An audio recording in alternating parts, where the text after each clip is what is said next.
اور اللہ نے فرمایا مجھے میری عزت کی قسم جنت الفردوس میں بخیل داخل نہیں ہو سکتا۔ اور اللہ شیطان کہتا ہے کہ مجھے عبادت والے عبادت گزار بخیل سے کبھی ڈر نہیں لگا کہ اس کا بخل اسے ضرور جہنم میں پھینکے گا۔ نافرمان سخی سے ہر وقت ڈرتا رہتا ہوں کہ اس کی سخاوت کب اسے جنت میں پہنچاتی۔ اپنے سامری کا نام تو سنا ہوا ہے، قرآن میں بھی ہے، جس نے موسیٰ علیہ السلام کی قوم کو گائے کے بچے کی پوجا پہ لگا دیا، بچڑے کی۔ اللہ نے کہا سب کو قتل کرو، سارے پکڑے گئے، قتل کیے گئے۔ سامری بھی آ گیا، موسیٰ علیہ السلام نے کہا قتل کرو، جبریل آ گیا۔ موسیٰ، اللہ تعالیٰ کہہ رہے ہیں اسے قتل نہ کرو، یہ اپنی موت آپ مرے گا۔ تو موسیٰ علیہ السلام کہنے لگے جو سارے کفر کا سبب بنا اسے کیوں چھوڑ رہے ہیں؟ تو اللہ تعالیٰ نے کہا سخی ہے، سخی کو قتل کرنا مجھے اچھا نہیں لگتا، چھوڑ دو، اپنی موت آپ مر جائے گا۔ کافر کو سخاوت قتل سے بچا گئی، جب ایمان والا کوئی مرد عورت سخی ہوگا تو اللہ کی بارگاہ میں کیسے اونچے مرتبے لے کر جائے۔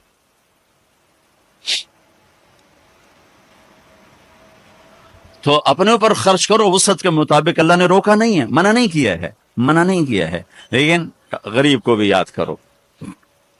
زکوٰۃ کو فرض قرار دیا اور آپ نے فرمایا جس نے مزدور سے کام لیا اور اس کو مزدوری نہ دی، یہ تمہارے کراچی میں ہر وقت ہو رہا ہے، ہر جگہ ہو رہا ہے، جتنا بڑا کوئی طاقتور ہے اتنا وہ اپنے نوکروں پر ظالم بھی ہے، جابر بھی ہے، اور ان کے حقوق بھی مارتا ہے، چونکہ فریاد ہی نہیں کر سکتا۔ میرا پنجاب کا زمیندارہ ماحول سارا ایسا ہی۔ تو آپ نے فرمایا جس نے مزدور سے کام لیا اور اسے موقع پہ تنخواہ نہ دی اور اس کے پیسے مار لیے، تو اس مزدور کا قیامت کے دن میں وکیل بنوں گا، میں اس کا کیس لڑوں گا، اور جس کا کیس میرے نبی نے لے لیا پھر اگلا کوئی بچ کے جا سکتا ہے کہیں؟ مزدور کا پسینہ خشک ہونے سے پہلے اس کے ہاتھ میں پیسے پکڑا دو۔ پھر مزدور سے فرمایا، یعنی دونوں طرف کا خوبصورت، کیا دین خوبصورت ہے، کہ جو اپنے نوکر کی، جو اپنے مالک کی نوکری بھی پوری دیانتداری سے کرے اور اللہ کی بندگی بھی دیانتداری سے کرے تو اسے ہر کام پہ دگنا اجر ملے گا، دگنا۔ یعنی میں ایک نماز پڑھتا ہوں، میری 10 ہیں، اس کی 20 ہوں گی۔ میں ایک روزہ رکھتا ہوں، میرا 1 ہے، اس کے 2 ہوں گے۔ میں ایک قرآن ختم کرتا ہوں، میرا 1 ہے، اس کے 2 ہوں گے۔ ایک طرف اپنے مالک کے ساتھ دیانتداری سے نوکری کر رہا ہے اور ایک طرف اپنے اللہ کے ساتھ دیانتداری سے بندگی کر رہا ہے، دگنا اجر ہو جائے گا۔ تو مال خرچ کرنا یہ تیسری بنیاد۔ چوتھی بنیاد ہے روزہ۔ لا الہ الا اللہ یہ کلمہ تعارف ہے، کلمہ معرفت ہے۔ نماز اس تعارف کو محبت میں بدلنے کا ذریعہ ہے۔ زکوٰۃ، لا الہ الا اللہ یہ تعارف ہے۔ نماز یہ تعلق پیدا کرتی ہے، زکوٰۃ یہ محبت پیدا کرتی ہے، اور روزہ یہ عشق پیدا کرتا ہے۔ یہ یوں ترتیب چل رہی ہے ایسے۔ ایک دم حج پہ ہم چڑھ جاتے ہیں، یہ پچھلی سیڑھیاں طے نہیں کرتے، جیسے جاتے ہیں ویسے ہی واپس آ جاتے۔ تو لا الہ الا اللہ محمد رسول اللہ یہ تعارف کا کلمہ ہے، تعارف ہو رہا ہے، پہچان ہو رہی۔ جیسے میرا باپ کا ایک تعارف ہو رہا ہے، چہروں سے ہم پہچان رہے ہیں ایک دوسرے کو، کسی کو ہم نام سے پہچانیں گے، پھر ملتے رہیں گے تو تعلق بن جائے گا، ایک دوسرے پر خرچ کریں گے تو وہ محبت بن جائے گی۔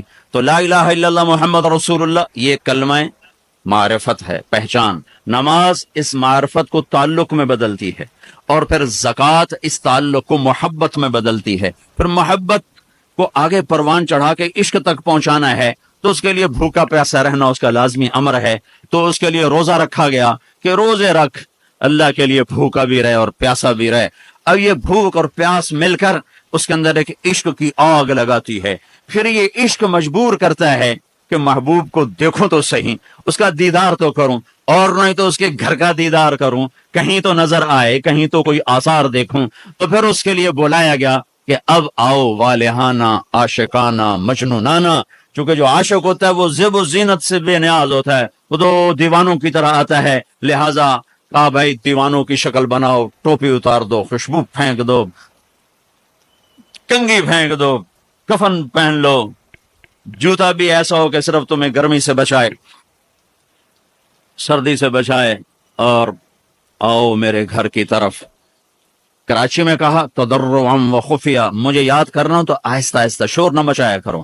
اور جب بیت اللہ میں بلایا فَلَعَجَّبَ ثَجْ، شور مچاتے ہوئے آؤ. کہ دیوانے شور مچاتے ہوئے پہچانے جاتے کہ دیوانہ ہے، بڑا سنجیدہ ہوتا، بڑا عقل مند ہے. کہ نہیں، وہاں عاشق بن کے جانا ہے. عاشق ہوں میں عشق کما میں، یہ میری زبان کی شاعری ہے، تمہیں مزہ آئے نہ آئے مجھے مزہ لینے دو.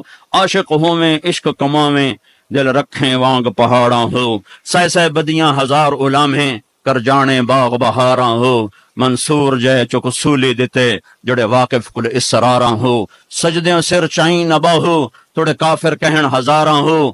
عاشق سوئی حقیقی جیڑا، قتل معشوق دے مننے، سر نو جوڑے تے مکھ نہ موڑے، ہمیں 100 تلواراں کھنے. سچا عشق حسین علی دا باہو، سر دتے تے روز نہ بھنے. یہ حج ہے، یہ حج ہے.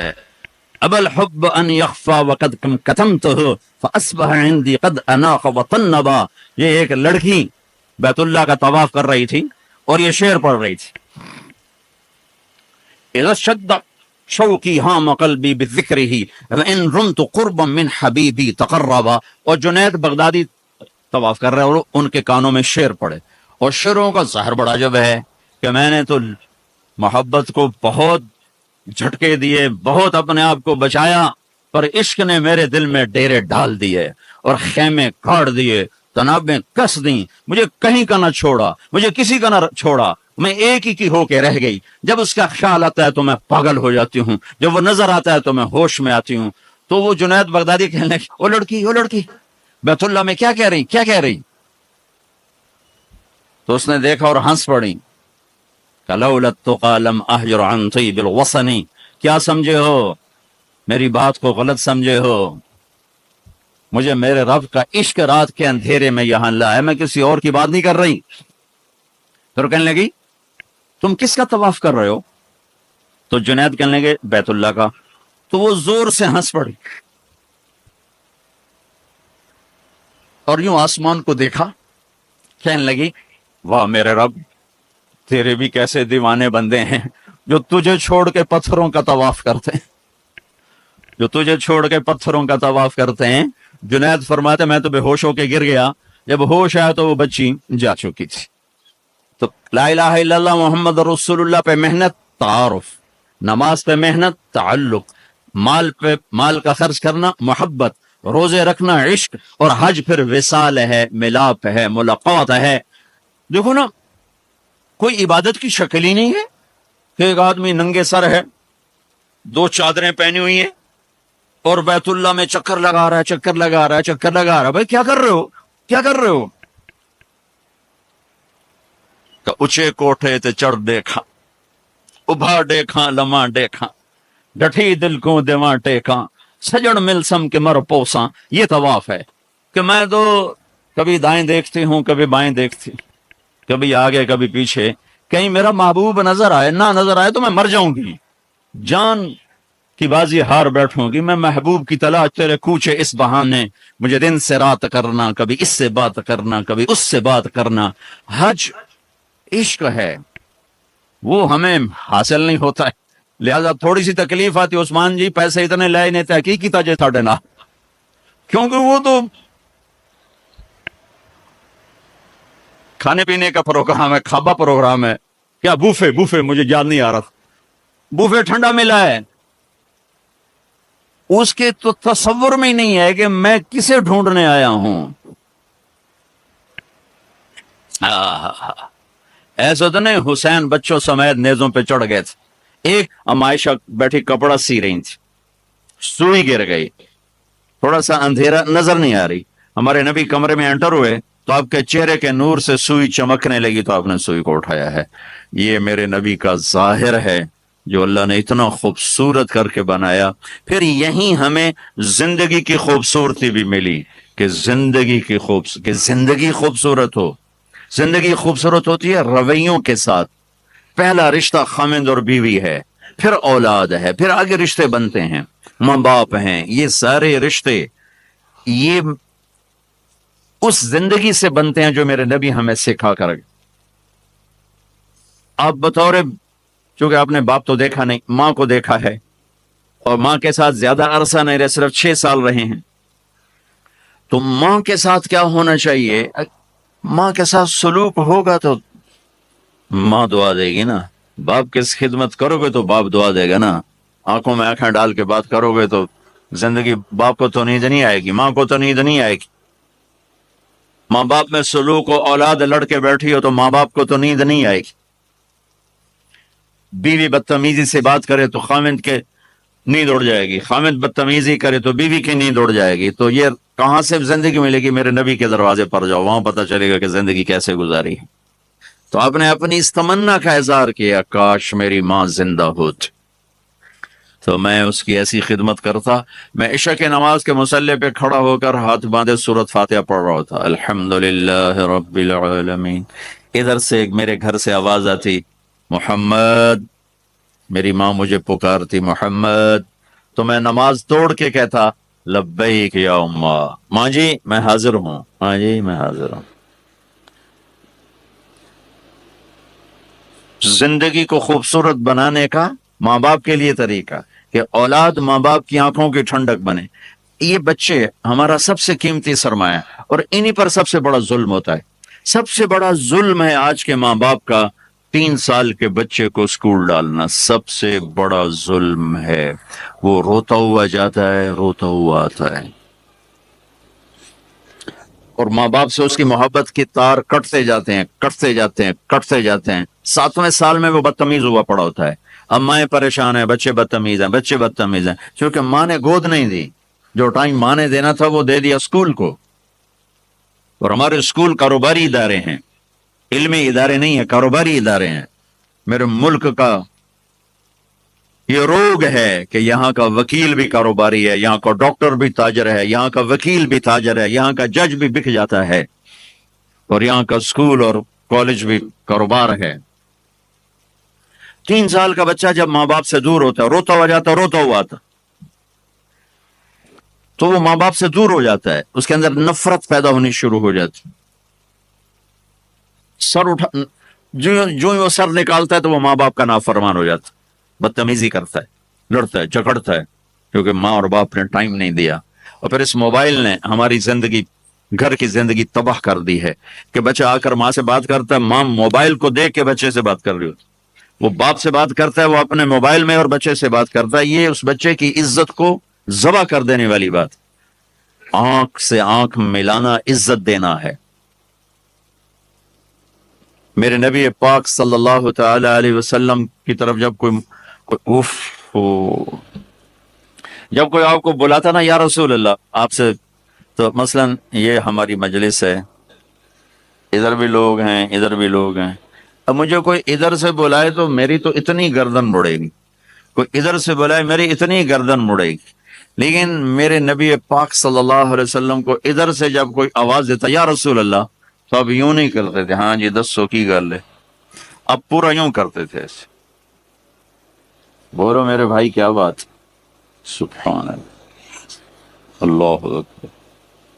آپ کو ادھر سے کوئی بلاتا، یا رسول اللہ، سب ایسے نہیں کرتے تھے، ہاں جی بولو. اب پورا ایسے مڑ کر پھر فرماتے، جی فرمائیے کیا بات. اب عام لوگوں کے ساتھ یہ فرماتے تھے. ہم تو اپنی اولاد کے ساتھ یہ نہیں کرتے، بیوی خامند کے ساتھ یہ نہیں کرتے، خامند بیوی کے ساتھ یہ نہیں کرتے.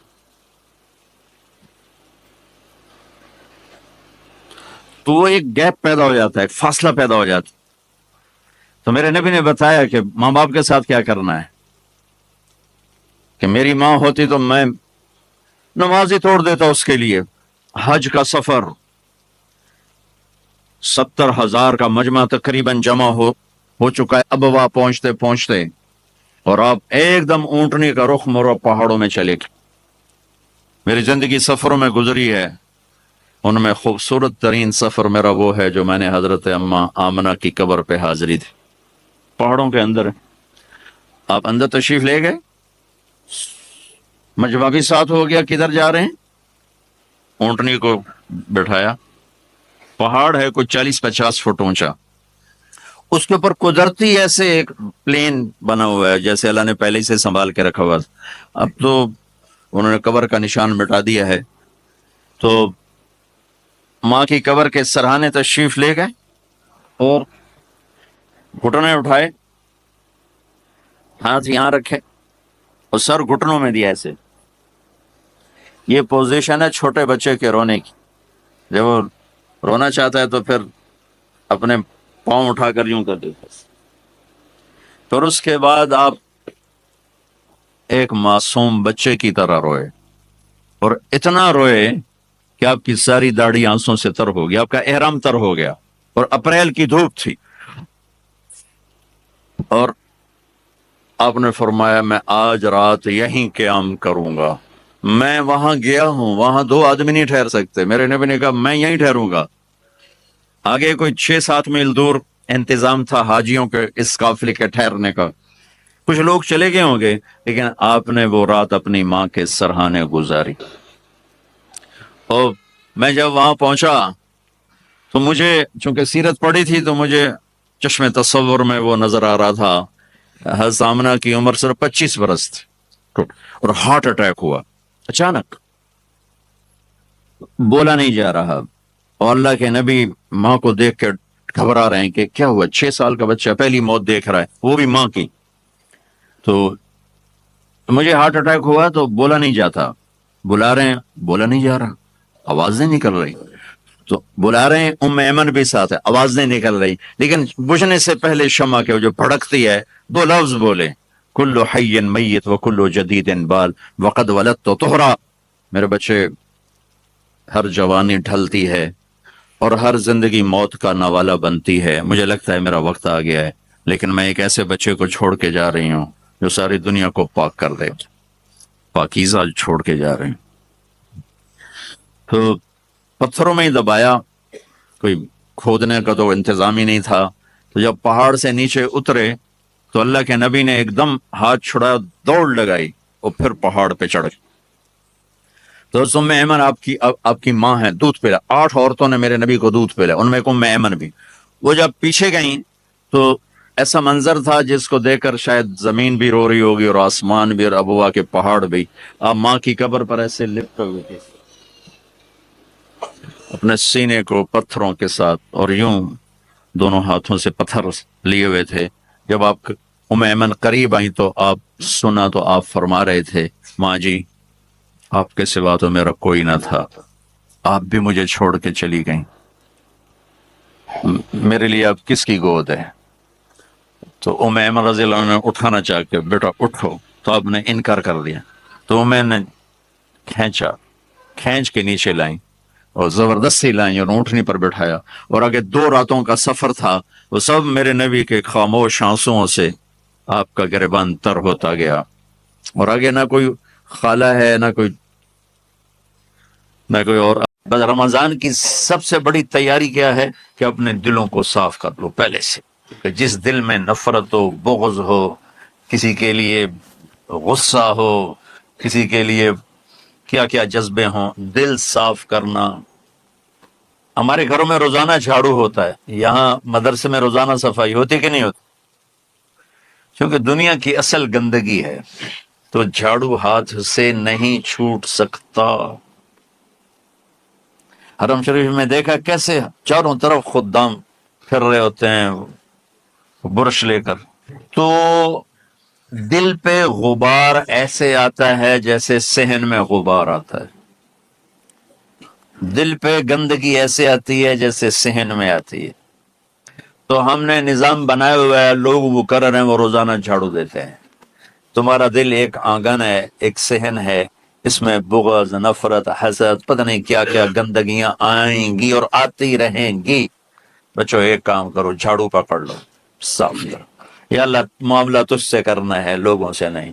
کسی نے برا کہا, کسی نے غیبت کی, کسی نے گالی دی, کسی نے دھکا دیا, کسی نے حق مارا, کسی نے کچھ کیا, یا اللہ تیرے سپرد میں نے اپنے دل کو سب سے صاف کیا, میں نے اپنے دل کو سب سے صاف کیا. یہ اتنی بڑی عبادت ہے کہ بڑے بڑے نفلوں والے, تہجد والے, حج عمرے روزے والے تمہیں نہیں پکڑ سکیں گے, کیونکہ اس کا کرنے والا دنیا میں کوئی نہیں. نفل پڑھنے والے تو بے شمار ہیں, عمرے کرنے والے بے شمار ہیں, علماء بے شمار ہیں, حاجی بے شمار ہیں, سخاوت کرنے والے بے شمار ہیں, لیکن اس ٹکڑے کو صاف کرنے والا لاکھوں میں ایک بھی نہیں ہے. مشکل کام ہے. آپ یہ سیکھ لیں، صاف کرو، صاف کرو، صاف کرو۔ یہ رمضان کی سب سے بڑی تیاری اور علم کو حاصل کرنے کی سب سے بڑی چابی ہے کہ اپنے دل کو کھلا کر لو۔ کوئی چیز خالی ہوگی تو کچھ آئے گا۔ جس دل میں بغض بھرا ہو، نفرت بھری ہو، حسد بھرا ہو، کینہ بھرا ہو، اس میں خاک آئے، اس میں تو علم کی ایک کرن بھی نہیں آئے گی۔ اس زبان سے چاہے جتنے مرضی موتی بکھیرے، دل اس کا اندھا ہوگا۔ لا تعمل الابصار ولكن تعمل القلوب التي في الصدور۔ یہ آنکھوں سے اندھے نہیں، دل سے اندھے ہیں۔ تو بچوں، اپنے دل کو صاف کرنا سیکھو۔ وہ کتنی مشہور حدیث ہے، آپ نے کہا اس دروازے سے ایک جنتی آ رہا ہے، تو ایک انصاری صحابی داخل ہوئے، جوتا ہاتھ میں، داڑھی میں وضو کا پانی۔ اگلے دن اس دروازے سے ایک جنتی آ رہا ہے، تو ایک صحابی آئے، ہاتھ میں جوتا، داڑھی میں وضو کا پانی۔ وہی صحابی اگلے دن اس دروازے سے ایک جنتی آ رہا ہے، تو وہی صحابی 3 دن جنت کی بشارت لیا۔ اس صحابہ کی جماعت میں ایک شخص ہیں جن کا نام ہے عبداللہ بن عمر بن عاص۔ ان سے بڑا عبادت گزار صحابہ میں کوئی نہیں تھا، نہ سابقین میں نہ متاخرین میں، نہ پہلوں میں نہ بعد والوں میں۔ ان کی عبادت کیا تھی؟ ساری رات جاگنا، سارے دن کا روزہ، اور ایک ختم قرآن صبح سے شام۔ اتنی اللہ نے طاقت دی تھی۔ پھر وہ غلوب والی بات آ گئی، ایکسٹریم ہونے والی بات آ گئی۔ ان کی شادی والی رات حجلہ عروسی میں داخل ہو رہے ہیں، دلہن کے کمرے میں داخل ہو رہے ہیں، اور مصلی بچھا کے اللہ اکبر، اور دن نفل تھے نفل، دن نفل تھے نفل۔ تو ان کی بیگم نے دیکھا، تو وہ بھی خیر کا زمانہ تھا، انہوں نے بھی وضو کیا اور پیچھے مصلی بچھا کے وہ بھی فجر تک نفل پڑھتے رہے۔ صبح ہوئی تو حضرت عامر بن عاص رضی اللہ عنہ نے پوچھا، بیٹی رات کیسی گزری؟ کہا جی ماشاءاللہ آپ کے بیٹے تو بڑے عبادت گزار ہیں، ساری رات نفلوں میں ہی گزری۔ تو وہ ان کو شکایت کر دی۔ حضرت عمر بن عاص کو اتنا غصہ چڑھا، ان بیٹے کو تو کچھ نہیں کہا، کتنی حکمت کی بات ہے، سیدھے گئے اللہ کے نبی کے پاس، یا رسول اللہ یہ عبداللہ دیکھیں کیسا نادان ہے، اس کی شادی کی ساری رات نفل پڑھتا رہا۔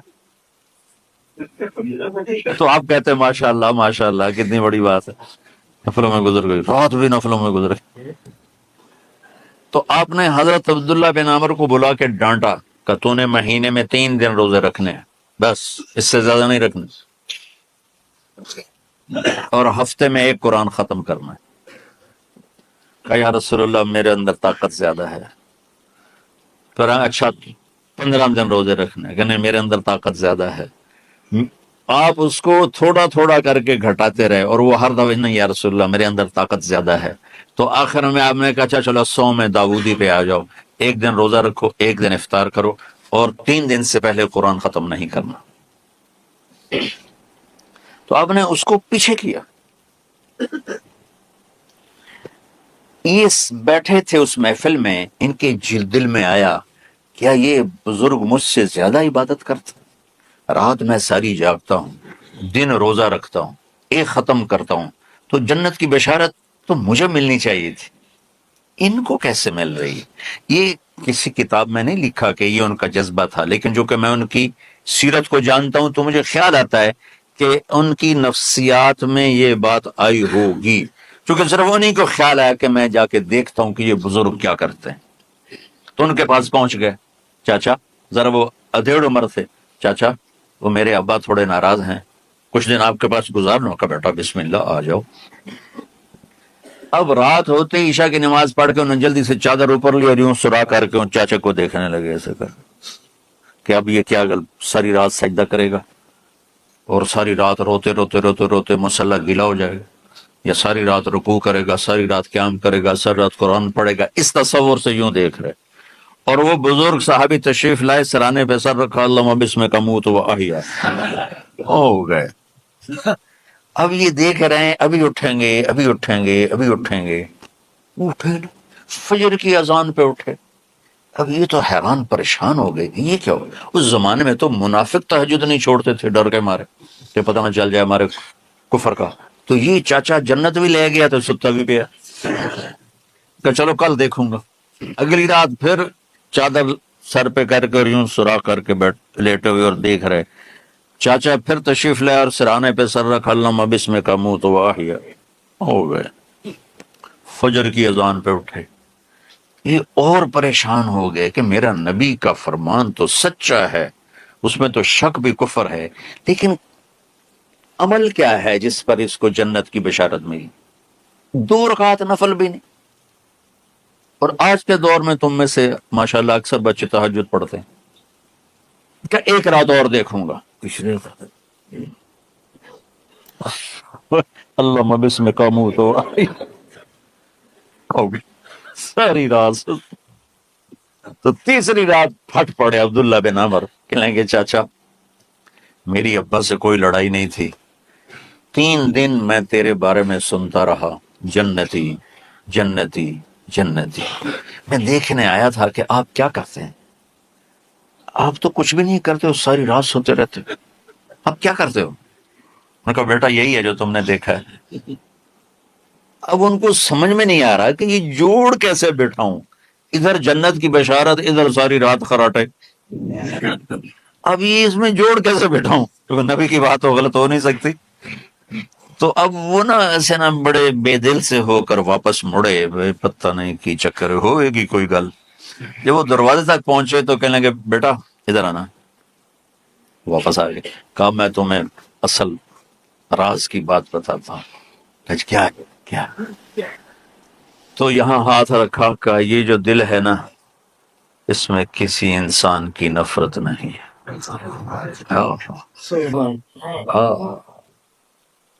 اور جب اللہ کسی کو رزق دیتا ہے, عزت دیتا ہے, مجھے کبھی حسد نہیں ہوا, مجھے خوشی ہوتی. تو عبداللہ بن عمر نے کہنا تھا ہاں یہ بات ہے, نہیں, ان کا ہاذا ہوا, اچھل کے کہنے لگے ہاذا ہوا, ہاں ہاں ہاں ہاں یہی ہے یہی ہے یہی ہے. پھر کہنے کہ چاچا پر یہ میرے بس کا نہیں, کون کرے گا یہ؟ اتنے بڑے آدمی ہو کر کہہ رہے ہیں کہ یہ میرے بس کا نہیں. تو بچوں, دنیا میں جنتی بننا ہے اور علم اللہ سے لینا ہے تو اسے صاف کر دو سب کی نفرت سے. سب, اس نے مجھے یہ کیوں کہا, اس نے مجھے یوں کیوں دیکھا, اس نے میرے بارے میں یوں کیوں کہا, اس نے میرے بارے میں یہ کیوں لکھا. جس کی تعریف ہوتی میری کتنی برائی ہوتی, صرف تعریف سے نہیں ہوتی. بھرا پڑا سوشل میڈیا مجھے گالیاں دیں. اللہ کے فضل سے میرے دل میں ایک ذرے کے برابر کبھی کوئی منفی جذبہ نہیں آیا. آئے تو میں دھو کے صاف کر دیتا ہوں, یا اللہ میں نے اپنے دل کو صاف کیا, میرا معاملہ تیرے ساتھ ہے, کسی کے ساتھ نہیں. یہی آپ رمضان کی سب سے بڑی تیاری, علم کے حاصل کرنے کا سب سے بڑا ہتھیار آپ کو یہ نہیں کہ تمہیں کتابیں یاد ہو جائیں, تمہیں اشعار یاد ہو جائیں. تو ساری امت سے کہتا ہوں رمضان کا استقبال کرو دلوں کو صاف کر کے, نفرتوں کو مٹا کے, مذہبی نفرت, دنیاوی نفرت, رشتوں کی نفرت, بول چال کی نفرت, سیاست کی نفرت, لین دین کی نفرت, ان سب سے اپنے دل کو صاف کرو تاکہ رمضان میں اللہ نے علم اتارا, اللہ تعالیٰ آپ کو علم عطا فرمائے. اور باقی لوگ جو عام دنیا میں زندگی گزار رہے ہیں ان کے دلوں میں اللہ رمضان کا نور اتارے اور اپنے اور ہدایت کا نور اتارے. یہ سب سے بڑی تیاری ہے اس کی. اور کسی سے گلہ ہے, غصہ ہے, ناراضگی ہے, کسی سے بولتے نہیں ہو, ابھی سے شعبان آ چکا ہے, آپ شعبان سے رمضان کی تیاری شروع فرما دیتے تھے. تو اس کی تیاری کیا ہے؟ وہ دلوں کو صاف کرو, معاف کرو, معافی مانگو. تمہارا قصور نہیں پھر بھی معافی مانگ لو, دلوں کو صاف کرو اور اپنے اور اللہ سے سخاوت مانگو کہ اللہ کو سخی بھی پسند ہے اور صاف دل والا بھی پسند ہے. انسان کے بارے میں اللہ تعالیٰ کی کتاب کہتی ہے کہ انہ کان ظلوما جہولا, بہت بڑا جاہل ہے اور بہت بڑا نادان ہے. باقی جتنی مخلوق ہے, ایک مچھر سے لے کر ہاتھی تک, ربنا الذی اعطی کل شیء خلقہ ثم ہدی, رب وہ ہے اس نے ہر چیز کو پیدا کیا اور اس سے زندگی گزارنے کا صحیح طریقہ سمجھائے. کوئی جانور, کوئی دو پایا, کوئی چوپایا, کوئی پرندہ, کوئی کیڑا, کوئی مچھلی اپنے لائف سٹائل میں کوئی غلط نہیں کر سکتے۔ آپ شیب کے سامنے گھاس رکھ دیں، بیٹھا رہے گا؟ نہیں کھائے گا۔ گوشت رکھیں گے تو کھائے گا۔ بکری کے سامنے گوشت رکھ دیں، نہیں کھائے گا۔ گھاس رکھیں، کھائے گا۔ یہاں کتنے شوگر والے بیٹھے ہوں گے، ان پہ کہ مٹھائی رکھو کھا جان، حالانکہ پتہ بھی ہے کہ نہیں کھانی، پھر بھی کھائیں، اپنے آپ کو تسلی دیں گے ادھی بلی بات کھا لوں۔ تو ایک تو انسان جاہل پیدا ہوتا ہے، لا تعلمون شیئا، تم کچھ بھی نہیں جانتے۔ پھر کسی نے کسی شعبے میں علم حاصل کیا، کوئی کسی شعبے میں، کوئی کسی شعبے، تو ان تمام کے اوپر ایک آیت اللہ نے ایسے پھیلا دی ہے، وما اوتیتم من العلم الا قلیلا، تم نے جو کچھ سیکھا ہے وہ خود نہیں سیکھا، وہ تمہیں اللہ نے دیا ہے، وہ بہت تھوڑا بھی ہے، الا قلیلا، وہ تھوڑا بھی ہے۔ تو تھوڑے علم کے ساتھ کوئی کام بھی صحیح نہیں ہو سکتا۔ تو پھر کیا حل ہے؟ اللہ تعالیٰ نے کہا فَفِرُّوا إِلَى اللَّهِ، میری طرف دوڑ لگاؤ، میرے پاس آؤ، میرے پاس تمہیں زندگی کا حل ملے گا۔ یا اللہ تو اب اوپر ہے، کہاں سے تیری باتوں کا پتہ چلے گا؟ تو اللہ تعالیٰ نے فرمایا لَقَدْ جَاءَكُمْ رَسُولٌ مِّنْ أَنفُسِكُمْ، تم میں ایک رسول میں نے بھیجا ہے، عزیزٌ علیہ ما عنتم، تمہیں تکلیف میں دیکھ کر اسے دکھ ہوتا ہے، حریص علیکم، تمہاری خیر خواہی کا اسے حرص ہے، خیر خواہی کا لالچ ہے، بالمؤمنین رؤوف الرحیم، اللہ نے کسی انسان کو اپنے صفاتی ناموں سے نہیں نوازا اور اپنے نبی کو اپنے دو صفاتی نام عطا فرمائے، بالمؤمنین رؤوف الرحیم، ان ربک لرؤوف الرحیم۔ ایک طرف اللہ کہتا ہے تیرا رب رؤوف الرحیم ہے، اور زمین پر کہتا ہے میرا محبوب بالمؤمنین رؤوف الرحیم، وہ آپ کے لیے رؤوف الرحیم ہے۔ تو رؤوف بہت نرم، حد سے زیادہ نرمی کرنے والا، رحیم ہر وقت رحمت کرنے والا، ہر وقت رحمت کرنے والا۔ پھر آگے تھوڑی سی دھمکی سنائی، فَإِن تَوَلَّوْا، اگر مجھے اور میرے حبیب کو چھوڑ دو گے تو اللہ اپنے حبیب سے کہہ رہے ہیں، ان سے کہہ دو فَقُلْ حَسْبِيَ اللَّهُ، نہ مانو میرا رب مجھے کافی ہے، علیہ توکلت وهو رب العرش العظیم، میرا اسی پر توکل ہے۔ کوئی بھی شعبہ ہو زندگی کا، ہمارے پاس علم تھوڑا ہے، آنکھیں وہاں تک دیکھ رہی ہیں، آگے نہیں، پیچھے نہیں دیکھ رہے، اب ادھر نہیں دیکھ رہی، اب ادھر نہیں دیکھ رہے، اب نیچے نہیں دیکھ رہی، ایک بول رہا ہے اور آپ سن رہے ہیں، یہاں دو شروع ہو جائیں تو آپ کو کچھ سمجھ میں نہیں آئے گا کہ کیا بولا جا رہا ہے۔ دیکھنا کمزور، سننا کمزور، سوچ کمزور، انسانی دماغ 4-5% سے زیادہ کام نہیں کرتا، بلکہ وہ سویا ہوا ہے، وہ اللہ جنت میں کھولے گا۔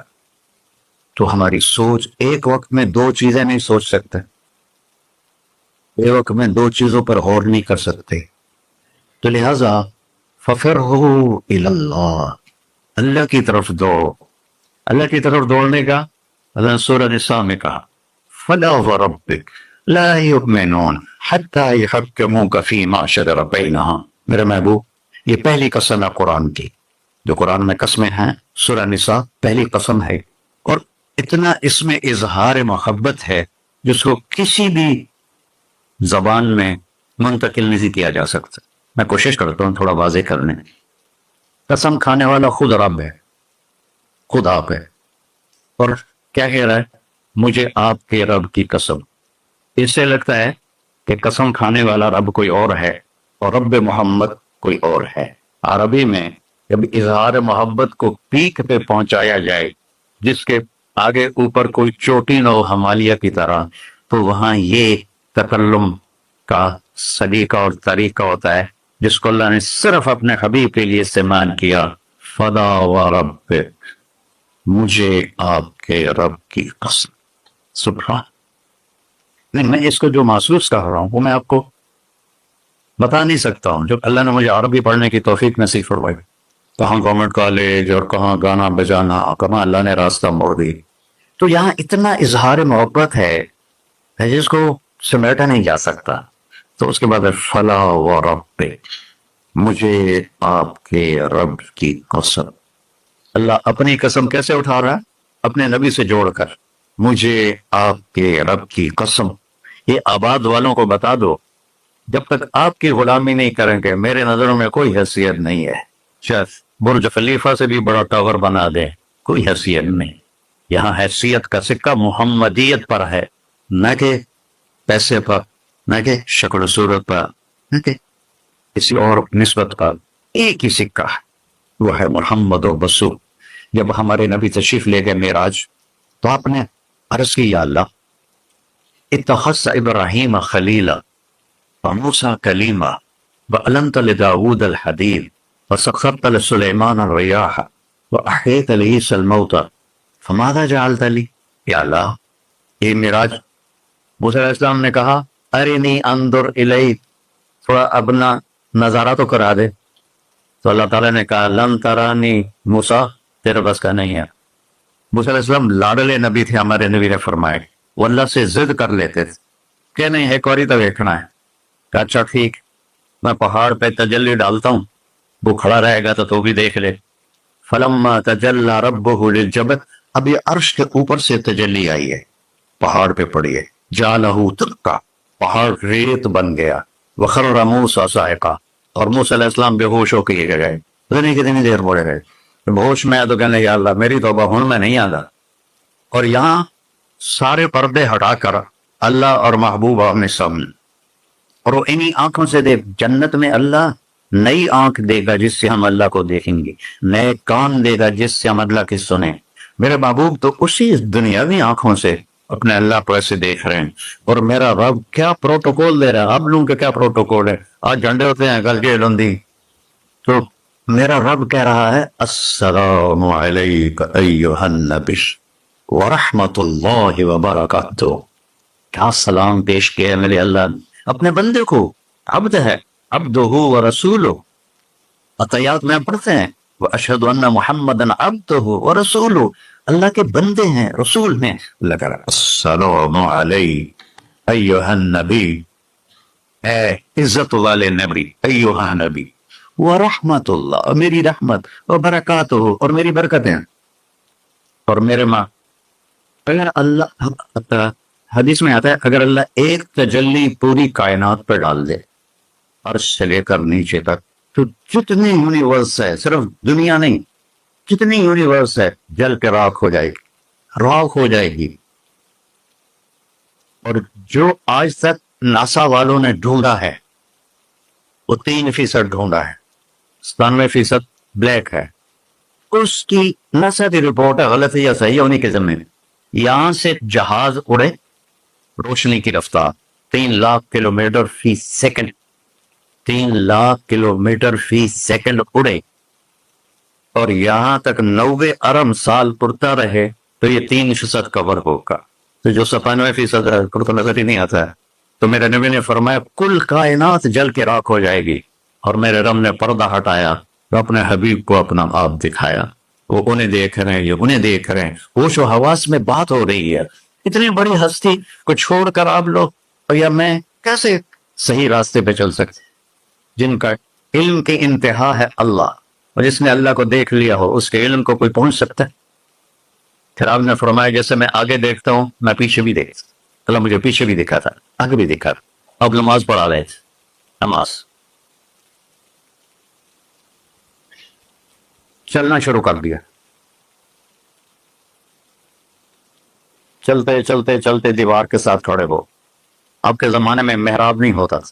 محراب اور مینار یہ 2 چیزیں حضرت عمر بن عبدالعزیز نے اضافہ کی. کھڑے رہے کھڑے رہے، پھر پیچھے ہٹنا شروع کیا اور مصلی کے کنارے پر جا کر کھڑے ہو. اور سارے صحابہ پریشان کہ ایک ہی ہو گیا، پہلے تکلیف ہوا نہیں. تو جب آپ نے سلام پھیرا، یا رسول اللہ یہ آپ نے کیا کیا نماز کے اندر؟ ہماری تو سمجھ سے باہر ہے. آپ نے کہا جب میں آگے بڑھا تو مجھے جنت نظر آ رہی تھی، اور اس کے انگوروں کے گچھے اس کی دیواروں کے باہر نظر آ رہے تھے. ان کو دیکھ کے میں آگے چلے. اور جنت کہاں ہے؟ 7ویں آسمان پہ فاؤنڈیشن، بغیر لوہے، بغیر بجری، بغیر سیمنٹ کے، بغیر یہ اینٹوں کے، اللہ کے امر کی فاؤنڈیشن ہے، اور اس کی چھت اللہ کا عرش ہے. اور پھر وہ 7ویں آسمان سے ادھر بھی باہر نکلی ہوئی ہے، جیسے اب لنڈر ڈالتے ہیں، ادھر بھی باہر نکلی ہوئی ہے، ادھر بھی باہر نکلی ہوئی ہے. اور اس دنیا کو جتنا بھی آپ آباد کر لو، یہ ہوگی تو نہیں، نہ مٹنا تو ہے اس نے، کہ اس کو بنانے والے نے آبادی کے لیے بنایا ہی نہیں ہے. ہاں، چند دن کے لیے آئے ہیں تو اپنی ضرورتوں کو اللہ رسول کی منشا کے مطابق پورا کریں اور جائیں اپنے گھر. تو میرے نبی وہ دیکھ رہے ہیں. اور پھر کہنے لگے آپ پیچھے کیوں ہٹے؟ کہ پھر اللہ نے مجھے جہنم دکھائی. جہنم کہاں ہے؟ اس کو میرے نبی نے فکس کر کے بتایا جیسے جنت کو بتایا؟ نہ، اللہ نے بتایا ہے وہ بھی اوپر ہی. کب مجھے جہنم نظر آئی، اس کے شعلے نظر آئے تو ڈر کے میں پھر پیچھے ہٹ گیا. اب بتاؤ، جو اتنی بڑی آنکھ رکھتا ہو، آپ اس کی بات کو نہ مانیں اور بازار کی بات مانیں، تو ہم سے بڑا کوئی بیوقوف ہے؟ میرا نبی